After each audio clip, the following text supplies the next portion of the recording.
Now, when you have the self-confidence and the passion to improve your communication, we will talk about energy. Now, where do you get the energy from? Of course, from the nutritious food that you eat, but apart from that, your mind plays a very important role. Okay, it's important that you focus on whatever you speak about or whatever you want to communicate.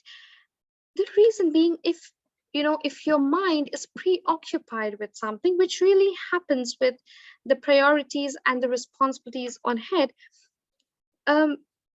if you're preoccupied, it becomes difficult for you to focus. And if you're not focused, you get conscious.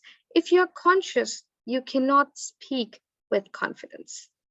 And therefore, the communication is incomplete, right? So it's important that your mind is, I wouldn't say empty, I would just say your mind is focused on this one particular communication. Okay. Now, for example, you have a meeting the next day.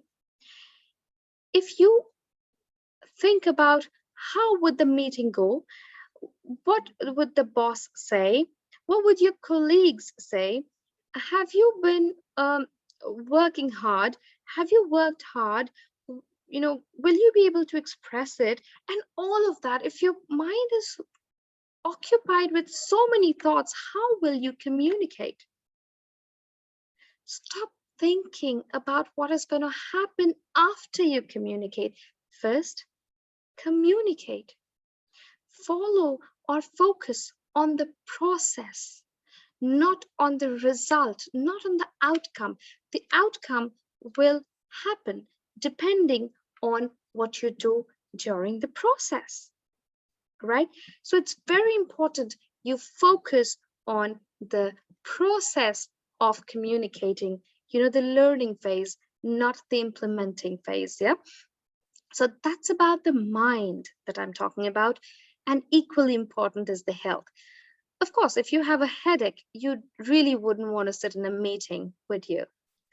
Similarly, if you're not feeling very well, you really will not feel like talking in detail and communicating until they are able, whoever the other person is able to understand. You might want to just, say a line and leave it, but that may not be very clear. So it's very important that you take care of your health when it comes to professional communication. But if it's for something else, and even in professional communication, if you get a chance to take a leave and rather get back when you're fine, that is better than not communicating or miscommunicating. Yeah. Communication also happens over email.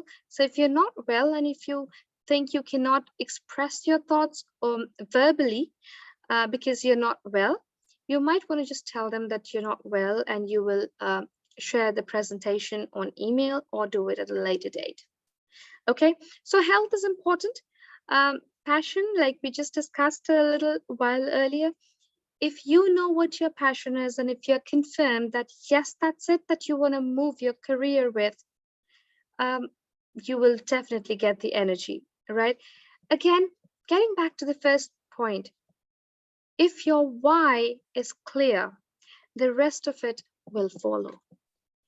And if you focus on the process, and if this is your passion, no one can stop you. Okay. A very important point, connect. Building connection is very important. You know what? When you are speaking in public, or when you're speaking in meetings or talking to your friends, the energy you give out is the energy you get.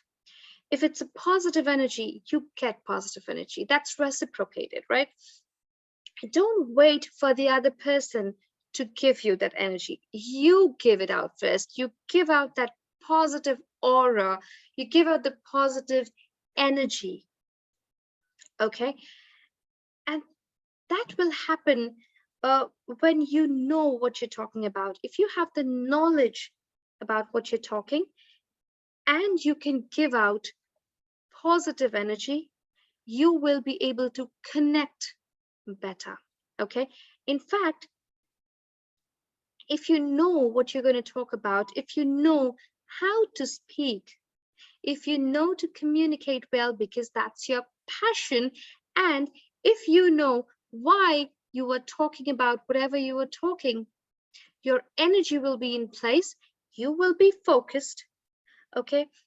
Health, of course, since you'll be talking, we are assuming that you'll have a good health at that time, I hope. And since it's your passion, you will definitely be able to connect. And when there is a connection, energy comes with it. Okay. I can't see you when you will be looking, or when you'll be, going through this course. I really cannot, I will not be here live, right? This is a video that you're looking into. I will not be able to see you live, but I can visualize you right now staring at the computer or staring at the course materials in here and trying to connect to what I'm saying. And I here, yes, am giving you that same energy to connect with you and giving you that energy so that you can communicate well. Like I mentioned earlier, if you believe in yourself that you can do it, I am with you. Right? So that's about the connection. It is very, very important that you bring in the connection while speaking in public, while speaking in a meeting. Now, in a meeting, how do you connect? So when you're sitting in a meeting, I want you to start talking as soon as you enter the door. Things like, we will talk about conversations later, but yes, things like, hi, how are you? And oh yes, we've done this, I have done this, what did you do, how was your day? Things like that, the situational conversation that you do, this will help you connect with people. In fact, meetings are easier to connect, because you know all of them, unless they're your clients and you're seeing them for the first time. Even if that's the case, I want you to connect with them before the meeting. Okay, so connect with a lot of energy, and when you are able to connect, the energy comes in automatically. You don't have to worry about it. Okay, but yes, knowledge is very important. You need to know what you speak. Maybe you're polite, maybe you are very good at your presentation. Even the slides that you've prepared are beautiful and very presentable, very, very professional. You're in a meeting, talking to the clients, everything is perfect, but you do not know what to talk about. And when they ask you a question, you do not know what to do about it. That becomes a problem, and your energy is going down right at that moment, which in turn takes away your confidence to communicate. You see, all of this is kind of interrelated, right? To build up your communication, or to build up your communication, you got to be confident. Now, how do you build up confidence? With a lot of passion, with a lot of energy in it. And yes, how do you get the energy? You need to have the knowledge. You need to know what you're going to talk about and be focused in it, right? Keep your mind right on that topic that you're talking about. Connect with the people you're talking, connect with the subject that you're talking about, connect with the clients, the presentation, the aura, everything, right? And you will have immense energy to talk on the presentation, answer all the queries, and of course, if you do not know something, still keep that energy to say, well, I'm not really sure about it, and I do not want to give you an incorrect answer. Can I get back to you with a correct answer for this?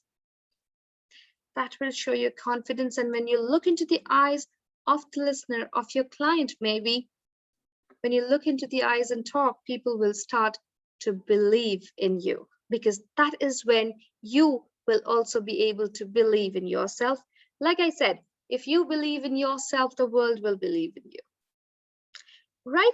So knowledge. Now, one thing that that just crossed my mind right now. What in case you um, are meeting someone and you are not able to connect with them because of language, because of their culture? Or what if you are not, you don't have the energy because maybe it's too hot in the room or too cold in the room? What do you do? How do you, bring back that energy? How do you bring back the confidence? There's a problem. There's a problem in the room. There's something in the room that's not, you're not confident about. Or maybe you just had a bad time at home, or there's just a bad time right outside the meeting room. How do you handle that? How do you get your energy back? And how do you get the confidence? Well, here's a small tip for you. So when such a situation happens, first of all, you got to do a change of state. What does that mean? It means quickly do something that'll help you change your mind. What could that be? It could be as simple as breathing in and out for 3 times, or washing your face. If nothing else works, this will work. Wash your face and the ears and just clean it off, be fresh, and then go. You'll feel much better. That's a quick tip with respect to the energy. And yes, it works. It has worked many times for me. I completely understand at office situation is not always the same, and at home too. How do you do a change of state then? Breathing and washing your face does make a difference. Just quickly wash your face, or if you're in public and you're not sure, there's no water around, you cannot wash your face, just breathe in 3 times. It may sound not correct, it may sound funny to you because your conscious brain says, nah, that's not something I'm going to do. But your subconscious brain will start working, functioning, and rewinding when you start breathing in and out. You will feel a lot relieved. Try it out and see the results. Okay, so whenever you're in tension for whatever reasons and you need to get back quickly to that energy and to that confidence, do these 2 things. Apart from that, there are many other things you can do, like sleeping over it, or maybe just sitting down, relaxing a bit. In fact, it's said that when you do household chores, your mind actually changes and you are a more calm person. You can try that if you have time. But if you don't have time in this busy world, try breathing in and out or washing your face, right? You'll get back your energy, you will get back your confidence, and I will need a sip of water right now. Okay, so after the energy, we will be talking about A, and that is for attitude.